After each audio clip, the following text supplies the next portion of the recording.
Good afternoon, everyone. We have a couple of guests today. Run a show.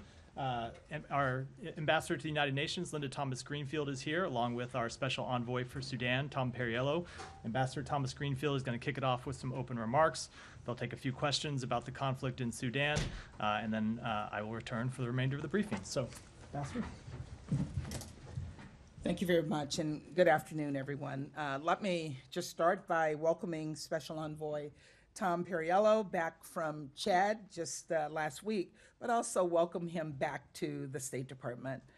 Last week, Tom traveled to Adre refugee camp, right along the border of Sudan. It's a trip that I know quite well. I was at that same refugee camp just a few months ago in September. I also visited the camp 20 years ago. Hundreds of thousands of Sudanese refugees had fled for this camp in the months prior, 90% of them women and children. And among those refugees was a 6-month-old baby, born only days before the fighting broke out in Sudan. When I saw her, she was suffering from acute malnutrition. So small, so fragile, I thought she was a newborn. There's so much about her story that I don't know. How she arrived at the MSF hospital, whether she ever left the hospital. But I think about her today as the world nears a grim milestone, 1 year of horrific civil war in Sudan. How she was born as her country spiraled into conflict, how she was carried into Chad, her protectors walking miles and miles to reach a semblance of safety. How she spent those formative few months in a hospital too small and weak to even cry as doctors tried desperately to nurse her back to health. And how now she reaches her first birthday, having only known violence, hunger, and displacement.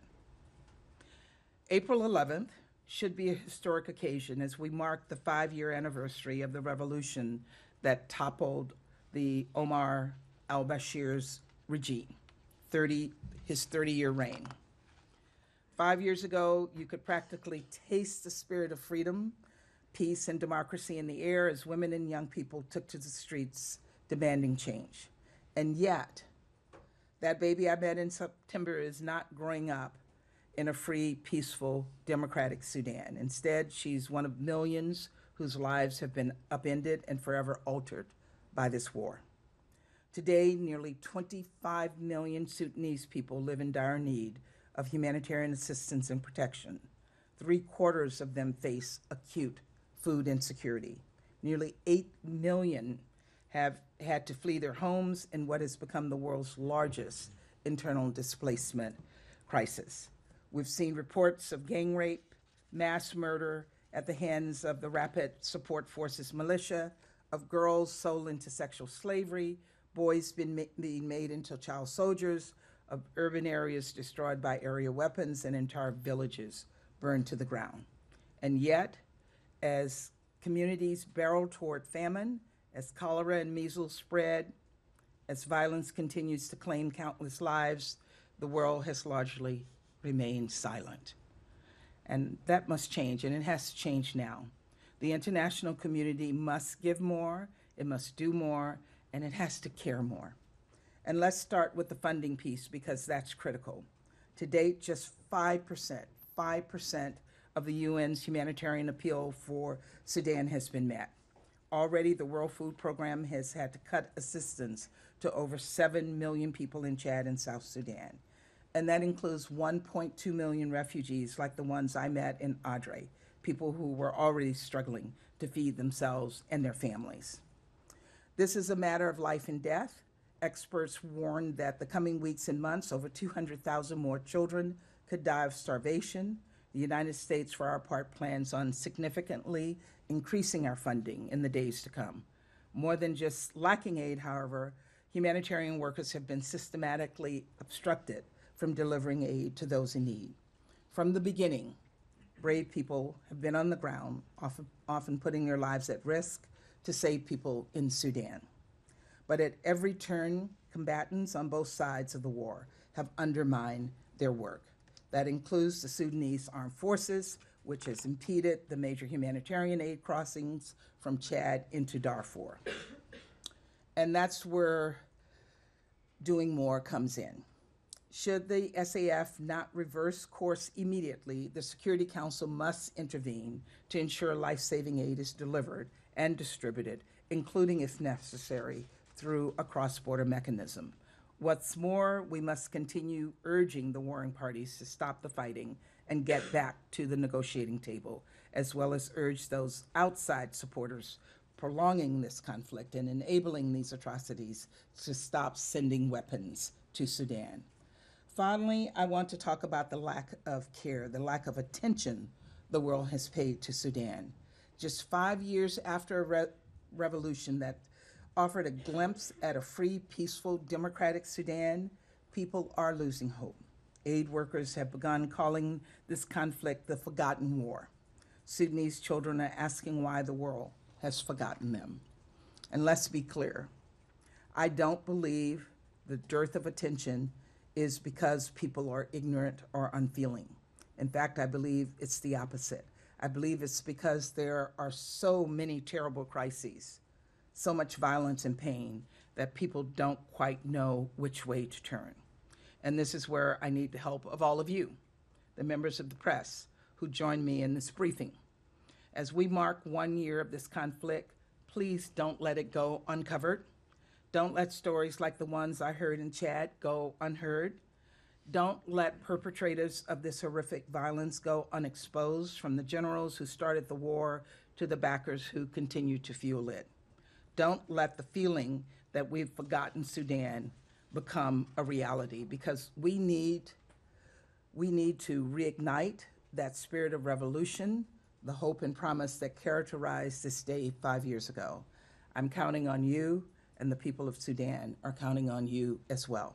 So thank you, and Special Envoy Perriello and I will now take a few questions. Matt, do you want to give I don't really have any. Sure. Thanks, Ambassador and Special. Could I ask you two things? Tom, you said before that you're hopeful with the end of Ramadan that the talks could resume. Do you think that that's on the cards now? Do you see an interest, a strategic decision by both sides to resume talks? And Ambassador, you mentioned a cross-border mechanism. I know you've spoken about that before. How close do you think we are to that becoming reality? Do you see that as realistically something that the Security Council, with the vetoes there, can push through? Go first. We do sense a great deal of urgency to resume talks, and in fact, talks are already ongoing in the sense that we're negotiating every day and trying to align key actors inside and outside with a plan that would end this war. We appreciate that Saudi Arabia is committed to hosting a new round of talks and that those will be inclusive talks. We hope that will be a date that we can be able to announce soon and build momentum coming out of the gatherings in Paris and start to have a sense of when that date will be. But in the meantime, we are not waiting to continue to try to put pressure on the parties to come to the table. And we do think that there are some signs, while many, many signs point to the war getting even worse. In some ways, it's gotten so bad and it's starting to have such regional implications that it's also increased, I think, some of the diplomatic appetite to try to find an end to this war. And we're going to try to use every lever we have to build that into enough political momentum and political will to end this war. Look, on the cross-border concept, we know that it is a concept that can work. It worked in Syria. We hope we don't have to go there. We hope we don't have to push for a resolution to go there. And for that reason, we're engaging very actively with the SAF as well as the RSF as other parties on the ground to see how we can work with all of them to facilitate getting needed humanitarian assistance into these areas that is so desperately needed. But if we're not able to work with them, if we're not able to get their cooperation, then we have to find another way. We can't sit back and not look for other opportunities to to get humanitarian assistance to people who are in desperate need. Michelle Kelman, in fact. Hi, thanks for taking my question. You talked about other countries fueling the conflict. I wonder if you can name them. What are you telling them? Because I think some of them are U.S. partners. Yeah, and what more can the U.S. do to put pressure on the political players in terms of sanctions? With all of the countries who have been identified as possibly fueling this conflict, we have had direct conversations with every single one of them to press them to cease their support and fueling of this war. They've been named in the press. We've seen the Emiratis be named in the press. We've seen Egypt be named in the press. There are others who have been identified in the press as well. And with all of them, we have constant engagements. And I know that Tom has had those engagements as well. Thank you. Just to elaborate a little bit more on that, to what extent is the UAE, can you talk about them helping the RSF and refusing to listen to US messages to stop its weapons shipments? Can you speak about that at all? I think we've been making very clear to all partners across the region that escalating the war at this time is something that is going to not only have increasing humanitarian costs, but actually risks destabilization of the entire region. We see a conflict that in some ways has been between two sides that shows signs of being increasingly factionalized in ways that brings in some of the tribal militias that have stayed neutral. It affects the ability of some of the neighboring countries that have tried to be constructive and not get more involved, to get pulled in. And right now is a time that every arms shipment, every bit fueling this conflict is something that pushes us closer to not only famine, but to a failed state. And the flip side is this is a situation in which everyone in the region can benefit from a peaceful and stable Sudan. The Sudanese people are extremely clear about what they want. They want to return to the constitutional transition begun with great courage just a few years ago. They want to see a unified professional military that is accountable to the people. They want to see not a return of extremists and former corrupt officials. And they want that full humanitarian access. And I think they're going to be looking across the region at who stood with the Sudanese people at this time of great crisis and who was pouring fuel on the fire. And those consequences for those that are making the situation worse need to increase. And I think we are seeing, particularly around this anniversary on the 15th, that finally some attention is being paid to this issue. And we need those actors to know that the world is watching, and we need that not to just be one day, but that people continue to cover the sheer scale of this tragedy, but also cover the inspiring stories. If you look at the emergency response rooms, you see young Sudanese who've created cash apps and local kitchens to completely disrupt the kind of barriers being set up by the belligerent actors to get food into some of the hardest hit areas. These are stories of courage and of innovation, and ones that are literally a lifeline for many of the Sudanese left behind. We have time for one more, Simon. Just to follow up on this point about the direct conversations with countries fueling the conflict, does that include Iran? And we've reported that Iranian-made armed drones have had a big impact on the course of the war. So is that something that you've communicated directly with Iran on? Are they included in those countries, and what would be the message? We've had numerous discussions with countries in the region, and in those discussions with countries in the region, we've encouraged them to encourage other countries like Iran not to engage. I won't get into what discussions we may or may not have had with Iran, but in our discussions with other countries in the region, we've also asked for their assistance in pressing each other as well as others to stop fueling this war. And the one thing I would add on that is I think this speaks to the idea that for people in the region, there are many, many reasons to become pro-peace right now. The continuation of this conflict and the introduction of additional actors and additional negative elements only takes the situation into a more destabilizing direction, in addition to the human costs of this. And we think it's very important for people to notice those trend lines and see that this is an opportunity and a moment to switch from either not paying attention or playing a not constructive role to realizing we all benefit, everyone in the region will benefit from finding a path to peace. Thank you. Thank you. Both. Good, thank you. Ambassador.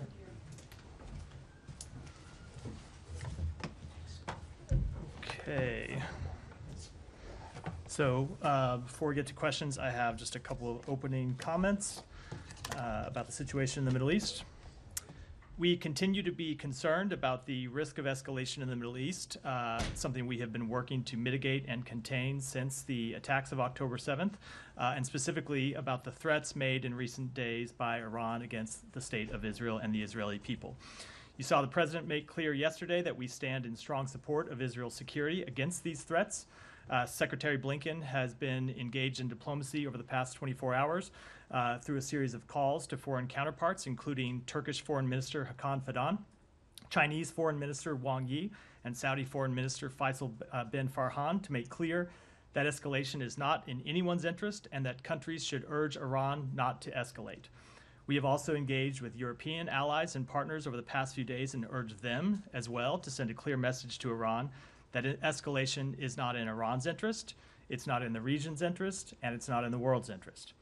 Separately, the Secretary spoke yesterday to Israeli Defense Minister Yoav Gallant to reiterate our strong support for Israel against these threats. On that call, the Secretary also emphasized the importance of Israel meeting the commitments that Prime Minister Netanyahu made to President Biden last week to improve the delivery of humanitarian assistance into Gaza and to put in place enhanced deconfliction and coordination measures. Our teams, including our Special Envoy for Middle East Humanitarian Issues, David Satterfield, have been meeting with Israeli, UN, and private relief organizations this week to push forward on all of those fronts. And while we have seen progress, it is critical that that initial progress continue and that it be sustained. And that is the message we have been delivering consistently to the government of Israel. And with that, Matt. Right. Thanks, Matt. Just to logistically, the calls that you just mentioned with the Turk, the Chinese, and the Saudi foreign ministers were all today? He talked to the Turkish foreign minister last night. He talked to Wang Yi this morning, and then early this morning, and then talked to the Saudi foreign minister later this morning. Okay. Are there others planned as well? I don't have any calls to announce, but we have been engaged in a series of contacts, not just at his level, but at other levels too, to talk to foreign counterparts to send this very clear message to Iran that they should not escalate this conflict. All right. I didn't want to raise this with the previous two speakers because obviously the Sudan situation is a situation in and of itself. But so much of what they said very powerfully about the conflict in Sudan could also, or does also, apply to what's happening in Gaza. And when they say, when the ambassador and special envoy talk about how every arms shipment leads us closer to famine and a failed state, do you not think that that same logic applies in Gaza? Just because it's you who are supplying the weapons, as opposed to whoever it is, the Iranians, the Emiratis, the Egyptians, whoever it is that's supplying the weapons in Sudan, doesn't the same thing apply? I would say that we are incredibly concerned about the humanitarian situation in Gaza, and that's why you've seen the United States government working to get more humanitarian assistance in. It's why we've been pushing the Israeli government so hard to let more humanitarian assistance in and to improve their deconfliction and coordination measures so there isn't such a loss of political life. And then on the political front, it's why we have been pushing with partners in the region to develop a plan for post-conflict governance in Gaza. So we don't see a failed state. So we don't see anarchy in Gaza. So we see a path forward for the Palestinian people's legitimate aspirations. That is very much the policy that we are trying to pursue and that we have been engaged in this administration from the president on down.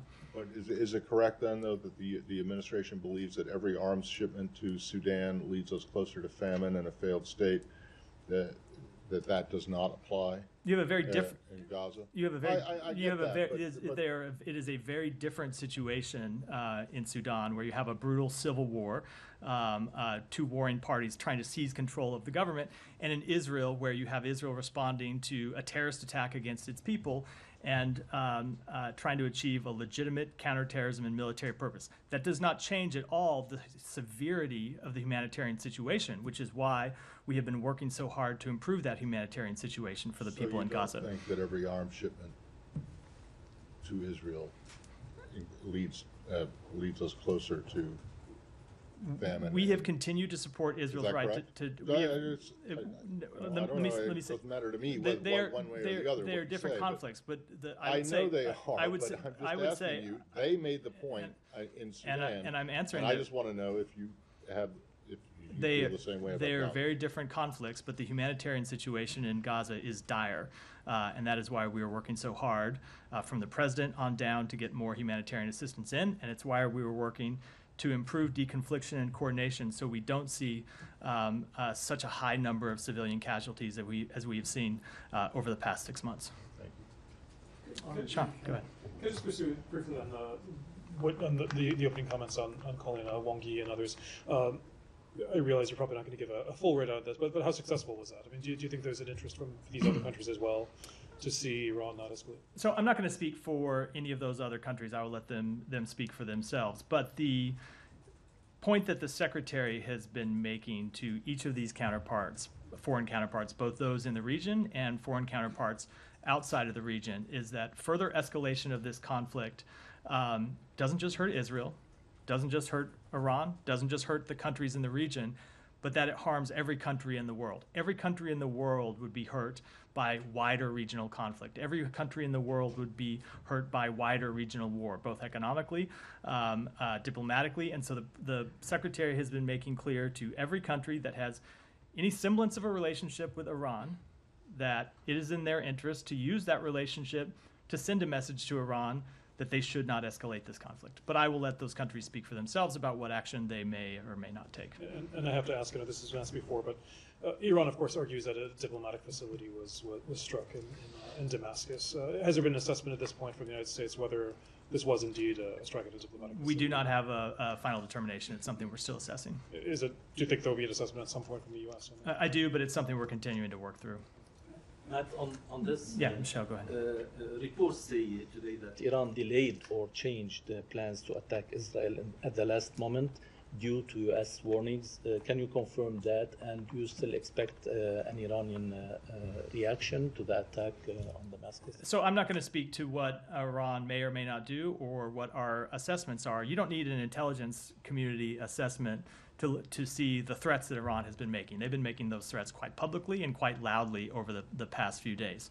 So we will continue to send the message to them that it is not in their interest to escalate this conflict, and it's not in the region's broader interest, and we hope other partners will send that same message. Yeah, go ahead, Nadia. Sure. I wanted to ask this question actually to the ambassador, but the Iranian mission at the UN said that basically if the US, or the Security Council rather, condemned the attack on the consulate in Damascus, this could have, any retaliation could have been avoided. So is this your understanding that actually you don't condemn it because you cannot verify whether it is a diplomatic mission or not? And also, do you think that Israel can go and attack any other diplomatic mission if this is proved to be actually a diplomatic mission and you don't expect any country to retaliate? So Just to explain this point. a few things just in order. First of all, I think that's a pretty flimsy excuse from the Iranian government. If they don't want to widen this conflict and they don't want to attack Israel, they don't need permission from anyone else, either at the United Nations or they just have to make the decision not to do that. And that's the decision that they should make. Now, with respect to your second question, no, we do not want to see attacks on diplomatic facilities. We oppose attacks on diplomatic facilities. We continue to assess the exact status of that facility in Damascus and don't have a final determination on that question. Okay. Saeed, go ahead. Yeah, not Iran, but like Matt, I was struck with what the ambassador said, the similarity.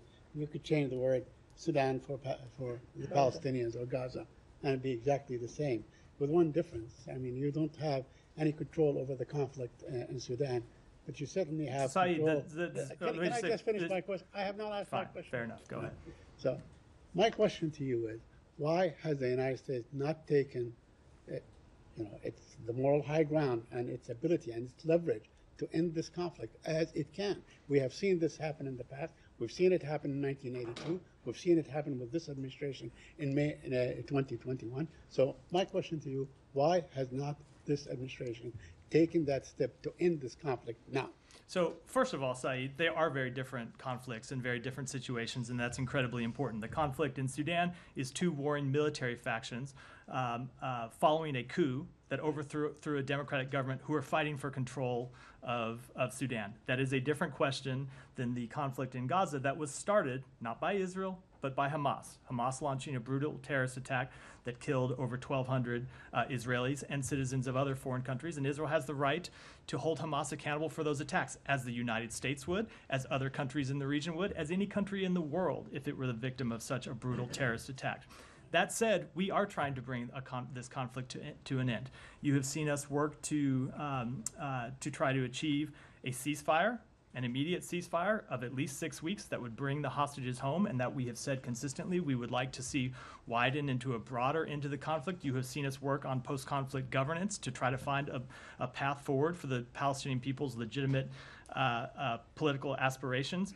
And you have seen us work to address the very, very severe needs of the Palestinian people in Gaza. So we are working to try and do exactly that.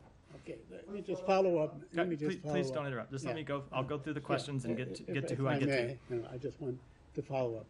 I mean, you talked about Palestinian legitimate aspirations and so on, but insisting that this conflict began on October 7 does not recognize that, does it?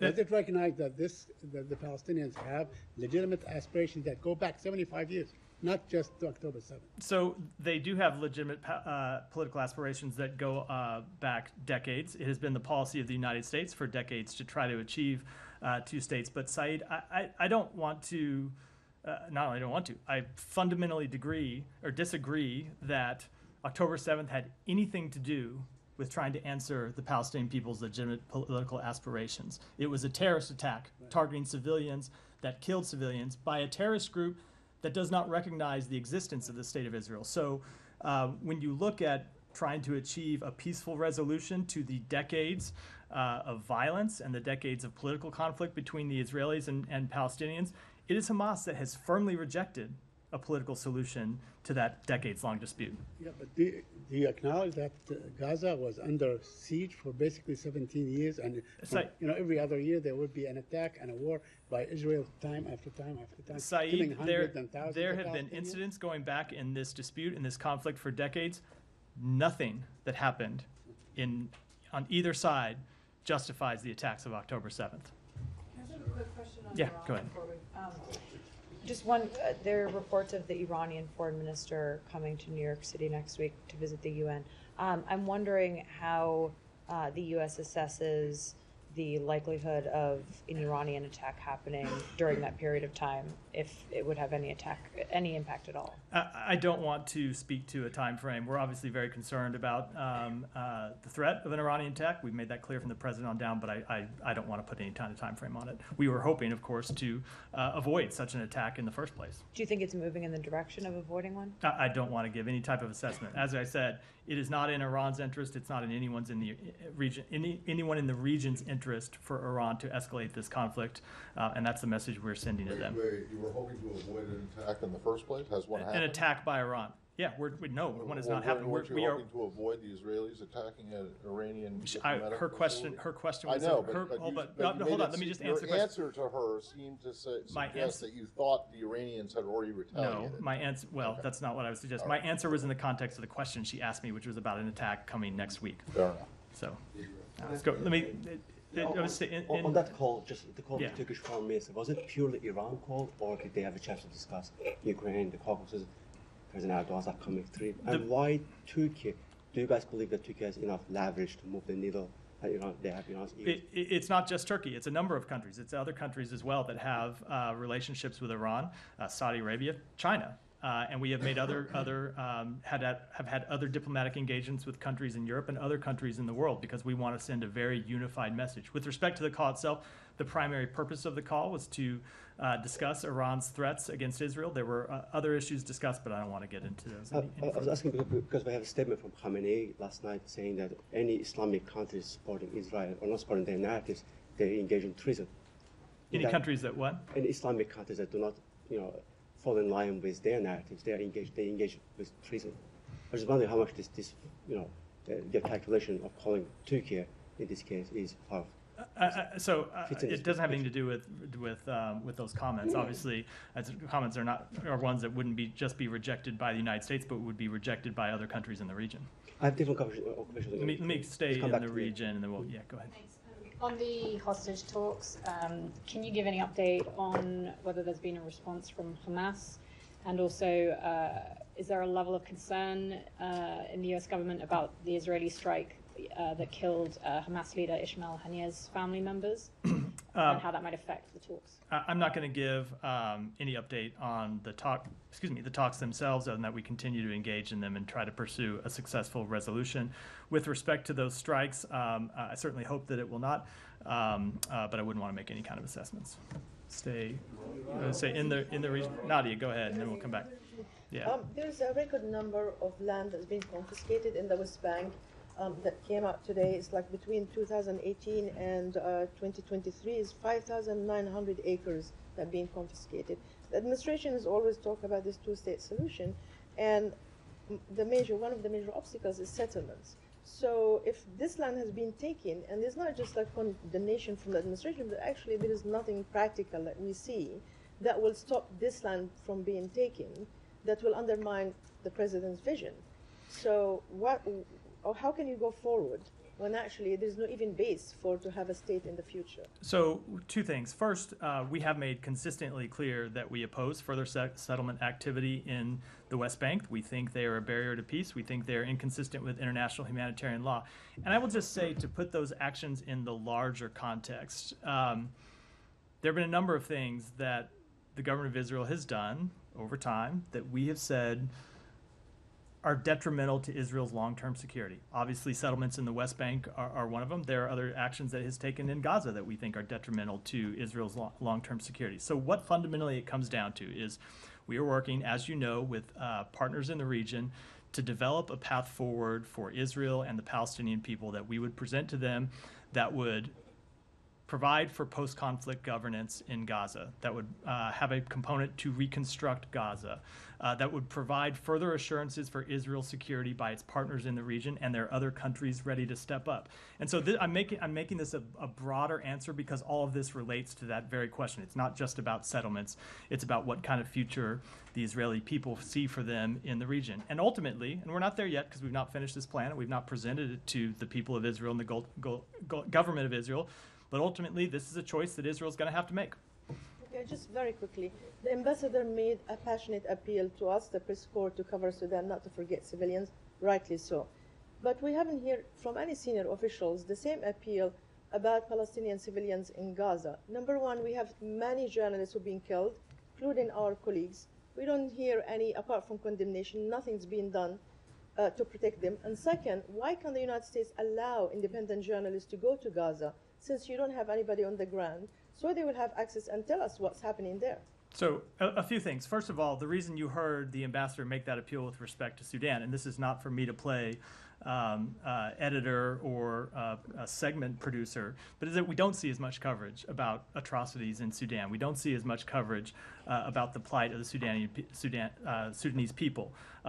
We do see a lot of coverage of the Palestinians in Gaza, appropriately so.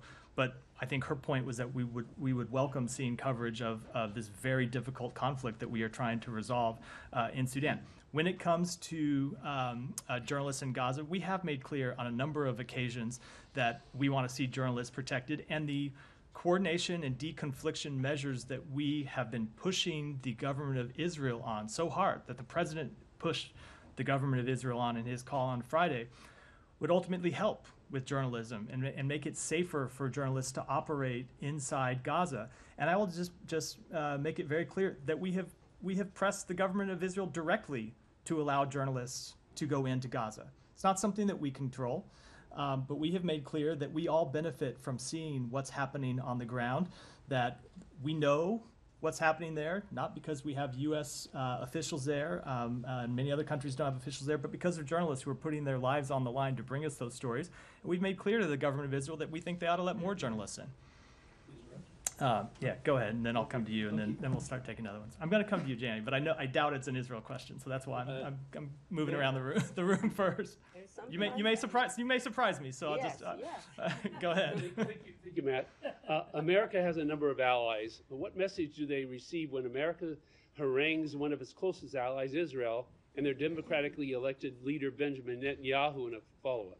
I think the message they should see is that we want Israel to live up to its values, that we want to see Israel live up to the same standards that we expect every country in the world, including ourselves, to live up to. Thank you. Benjamin Netanyahu is the longest-serving prime minister in Israel's history. Clearly, the majority of Israelis agree with his policies, since the majority of voters keep re-electing him. How does this mesh with what President Biden seems to be calling for, which is essentially a rejection of Israeli democracy? So first, I think that is a vast conflation of two very different things. So it is up to the Israeli people to choose their leaders. We strongly support their right to choose their leaders, as we do for the people of every country in the world. But we are going to engage with the governments that they choose to talk with them about what we think are the policies that are in our interest, what are the policies that are in their interest. And you have heard the president himself spoke to this in the week right after October 7th, when he made the point. These aren't the exact words, but it's the general gist that sometimes in the aftermath of a horrific event, your vision can be clouded and you can make mistakes, and we're there to offer them our very best advice as a country that's made mistakes in the aftermath of horrific events, and to try to keep them from making some of those same mistakes. Well, it seems like there's an attempt to demonize the current Israeli government, their efforts to support the overthrow of the Israeli government with a lot of protests. And so forth. So that is not what you've seen from this administration. We've traveled to Israel. Secretary's been there 8 times, I believe, since October 7th, meeting with Prime Minister Netanyahu. The president has been there. He talks to Prime Minister Netanyahu all the time. The secretary just talked to the defense minister yesterday. We fully support the right of the Israeli people to decide who their leaders are. Thank you, Matt. As Secretary Blinken spoke with the regional leaders about sending a message to Iran, were there any connections with the Iraqi leaders to send any message to Iran? I don't have any engagements to read out today. Okay, and have you received any signals from the Iranian government that they're taking these messages into their consideration? I'm just not going to speak for the Iranian government at all. And in the past few times, the Iranian used it to baseless justification to attack the Erbil and also Khorasan region in a response to the threats from Israel. Is there something that you're concerned maybe Iran this time use the same justification and to attack the U.S. allies and U.S. friends in the region in the retaliation for that attack? So 2 things. We have made clear to them that they shouldn't escalate this conflict in any way with respect to Israel, with respect to others in the region, with respect to U.S. forces. One of the first messages we sent to them when the Iranians were making these baseless claims that the U.S. was involved in the strike in Damascus is that is not true. We weren't involved. We didn't know about it. And you should not use this as a pretext to strike U.S. forces in the region, including in Iraq, as we have seen their proxy groups do over the past few months and the past few years. And last thing, have you granted visa for the Iranian foreign minister to attend the security? We never speak to visa records. They're confidential by law, and so I can't speak to visa records from here. But has long been the case, we take our obligations as the host of the United Nations very seriously. So when he shows up in New York, we can just assume that that's confirmation that he got a visa? Well, you can't travel here without one, so I can't speak to it, but you can't travel here without one. But I would note that Iranian foreign ministers have traveled to New York under administrations of both parties, including the last one. Yes, no, I'm not suggesting that there's anything inappropriate or untoward about it. It's just that, it's ridiculous. The guy shows up in New York. If he shows up in New York, it's pretty damn clear that he got a visa. I would welcome your advocacy to the United States Congress to change the law and allow me to speak more about any number of things from here, not just visa records. Janie, go ahead. Thank you. I didn't surprise you today, but I had to ask. I had to ask Ambassador Greenfield, and I hope you can answer this. All right. I'll do my best. Okay, I'm ready. Ambassador Greenfield will be visit South Korea this weekend. What agenda will she discuss with South Korea? Also, she will visit to Panmunjom this time. So I said I'd do my best. I'm afraid I'm going to disappoint you. I am not in a position to preview her trip. She does have a press office in New York, and I would urge you to send the inquiry. That's why you didn't give me any chance to ask her. She had a limited time. Sorry, Okay, I would have loved her to stay longer. The more questions she takes, the fewer I have to. Not that I don't enjoy our lengthy engagements. All right, second question, quick. The United Nations Security Council's expert panel on sanctions against North Korea was disconnected. Will the U.S. submit a report together with other countries? And do you expect to discuss with South Korea or Japan about the continuation of this report? So, as I've said in the past from this podium, we were incredibly disappointed that Russia chose to block that panel from going forward. And I don't have any specific actions to preview today, but we are engaged with our allies and partners in other ways to continue to monitor North Korea's nuclear aspirations. Have you any discussion when the Prime Minister Kishida was here? Do you have any chance to discuss? I would defer to the White House to speak to those engagements. Go ahead. And if I can ask you about your new diversity and inclusion chief, Zakiya Carr-Johnson. She drew new criticism for past comments. In a 2019 piece, she claimed America's organizations and institutions were, quote, riddled with racism, patriarchy, and exclusion, that they refused to reconcile with the colonizing past, and called them a, quote, failed historic model. Do you find those comments problematic? So I would say that, first of all, our new Chief Diversity and Inclusion Officer, Zakiya Carr-Johnson, is one of the most qualified experts in this field. She has 20 years of experience working to expand diversity, and it's something that we see as important here at the State Department, that the Secretary has put a premium on, because he believes that when our workforce looks like America and reflects the full diversity of America, our workforce is stronger, and our ability to protect America's national security is improved and enhanced.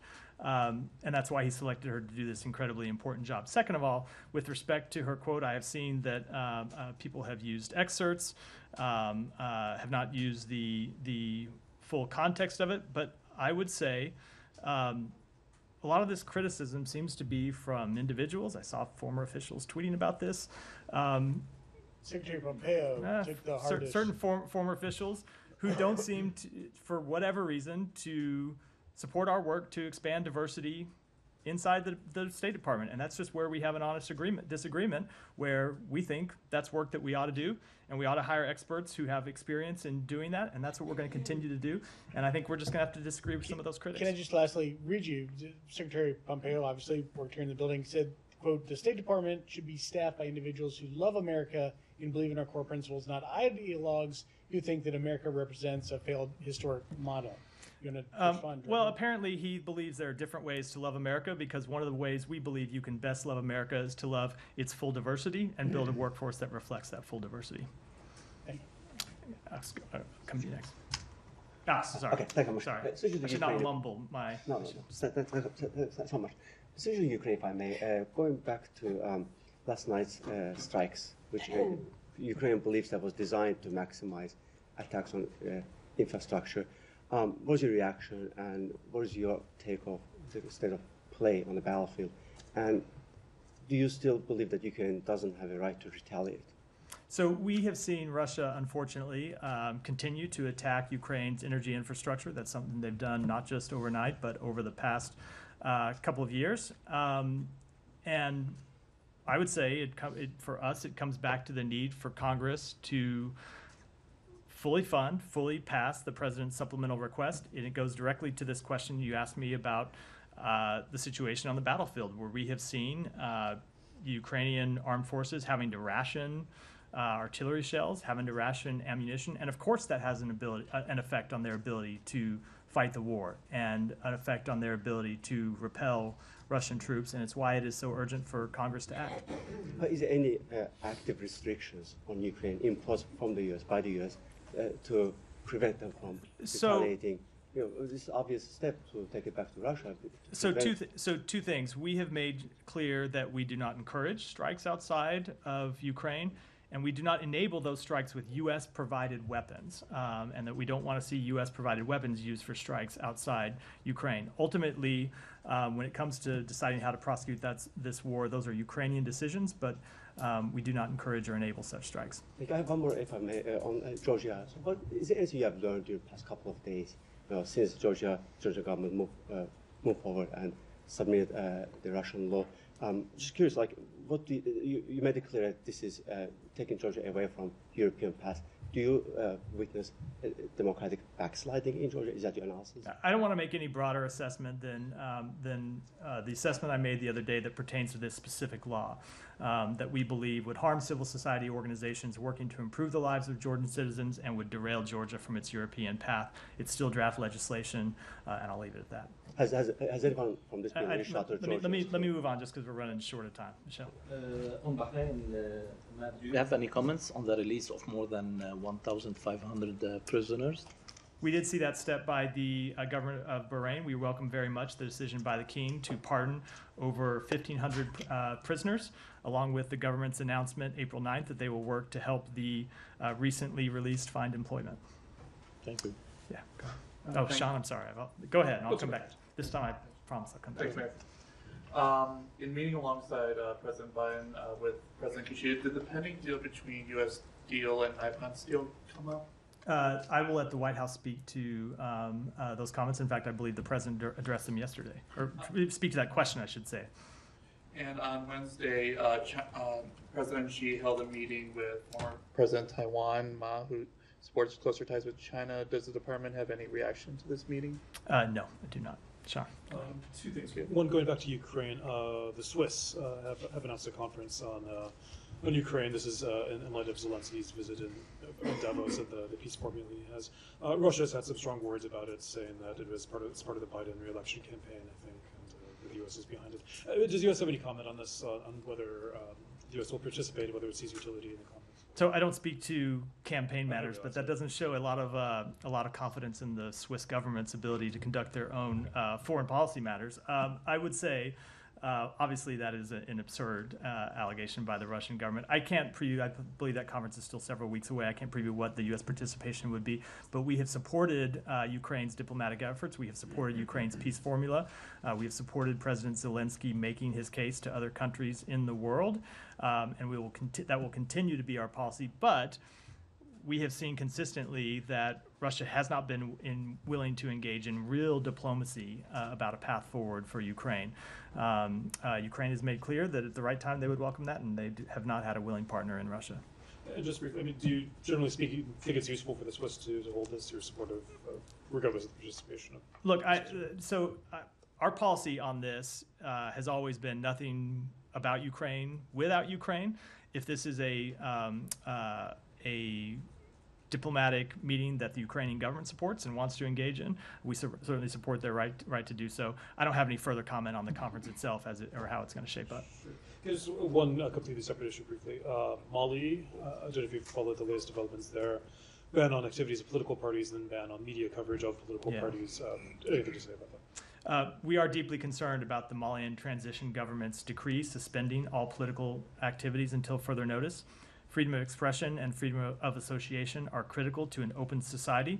The transition government has already made a decision not to hold an election in February 2024 to return to a civilian-led democratic government, despite the commitment that it made publicly in 2022 to do so. We call on Mali's transition government to honor its commitments to its citizens and hold free and fair elections. In Mali and elsewhere, democracy remains the best foundation for stability and prosperity. Simon. I want to ask about another conflict which is often getting forgotten, which is in Myanmar, Myanmar or Burma. The rebel alliance of rebel forces have taken the main border crossing with Thailand recently. The situation is very fluid in this conflict. Wondering, this is right up against obviously a U.S. ally. Are you having any? Is there any diplomacy going on from the U.S. with Thailand about how they should be dealing with this? You've got refugees coming across the border. the junta forces reportedly trying to sort of use Thailand as a, taking flights into Thailand to try to sort of push back the rebels in this case. So, wondering if the U.S. has any new sort of actions that you've been taking as this has been developing. So we have been incredibly concerned about potential spillover of this conflict. It's something that we have been focused on. With respect to any engagements with Thailand, let me take that back and get you an answer. I don't have anything to read out. Go ahead. Sir. Due to situation in Gaza, there is too much hate spreading all around the world, even here in U.S. as well. Is it a concern? It's absolutely a concern. You've heard the Secretary speak to this on a number of occasions, including in Israel, when he said that the worst thing that can happen is people dehumanizing each other, and that once you see people on either side of this conflict dehumanizing each other, it gives license, not legit actual license, but they give themselves license to do any sorts of things that we would oppose and that are not in anyone's interest. So it's absolutely one of our concerns. We have unfortunately seen a rise in anti-Semitism. We have seen a rise in anti-Muslim sentiment, and the President has spoken to this. It's something we've been incredibly concerned about, both here at home and around the world. So many religious scholars and others trying to portray this situation as a war between Muslims and Jews, while many others believe it is just a territorial conflict. What is your position on this, and what would you say to those spreading hate in our communities? So I don't want to see, we would obviously don't want to see anyone spreading hate in any form. And I would just say that we are trying to bring an end to this conflict as soon as possible and find a durable solution to this conflict, because it is in the interests of Muslims and Jews and Christians, Israelis, other countries in the region alike. It is in the interest of all parties to see this conflict end, and that's what we're trying to accomplish. If I may, sir, you always talk about two-state solution, but whatever is happening right now, it seems impossible. So is United States partners and mediators trying to explore other options to bring peace in that region?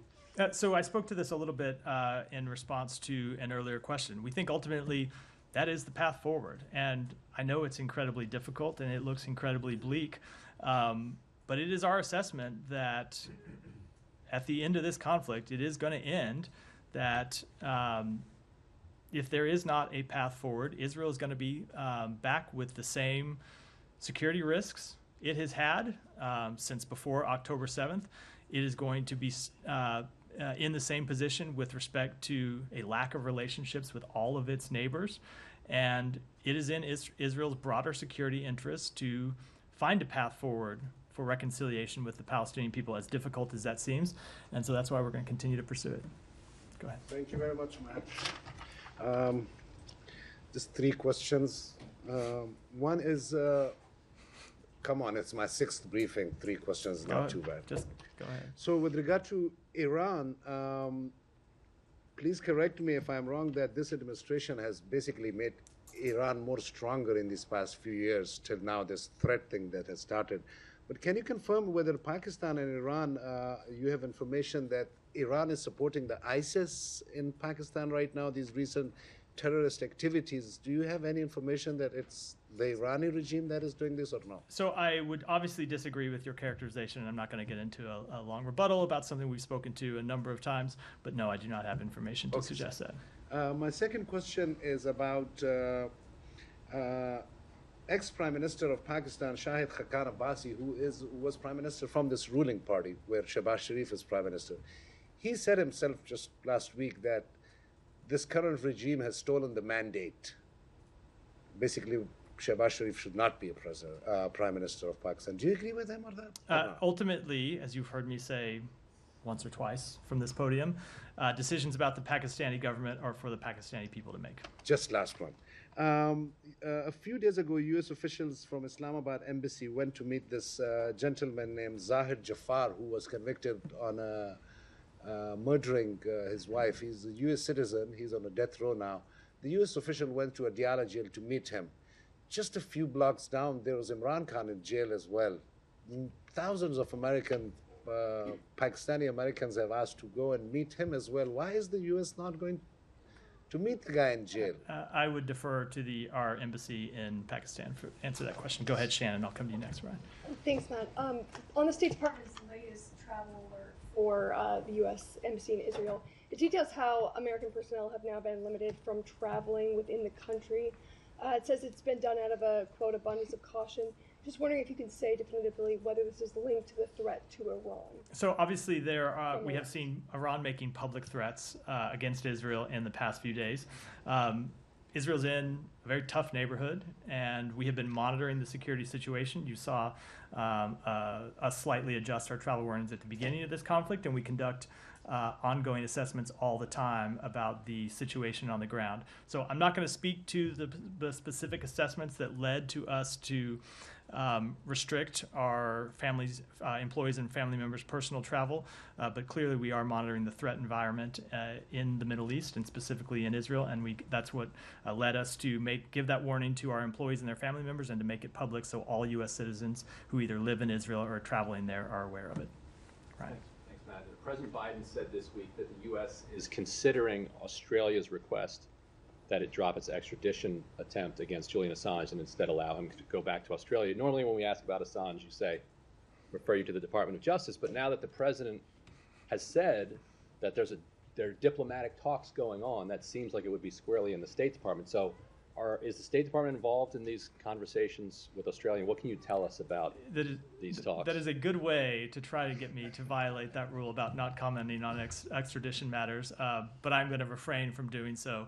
I don't have any comment. I would refer to the Justice Department for comment on this. Does it broadly raise concerns for you about free speech and free press issues? You often will see dictators say, why is the U.S. lecturing us about press freedoms when they're trying to extradite a foreign citizen to their own maximum security prison? So I will let the Justice Department largely speak to this issue, but as you've heard me say here before, one of the crimes that Julian Assange is charged with is helping Chelsea Manning hack into government systems, not receiving classified information, but helping her actually break into government systems to retrieve classified information, which, as far as I'm aware, has never been considered a legitimate journalistic practice and is not the kind of practice that journalistic organizations typically engage in. Well, technically, he offered to help her cloak her identity so that she wouldn't be discovered.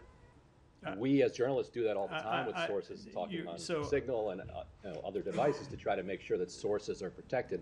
Is that considered helping? So I am now a little bit, but probably further than I ought to go about facts that still are contained, or alleged facts that are contained in a pending indictment. Go ahead. Thank you so much. Two questions. Saudi Arabia joined Pakistan in addressing Jammu and Kashmir dispute while engaging with India through dialogue. Will the United States encourage any mediation from Saudi Arabia between Pakistan and India?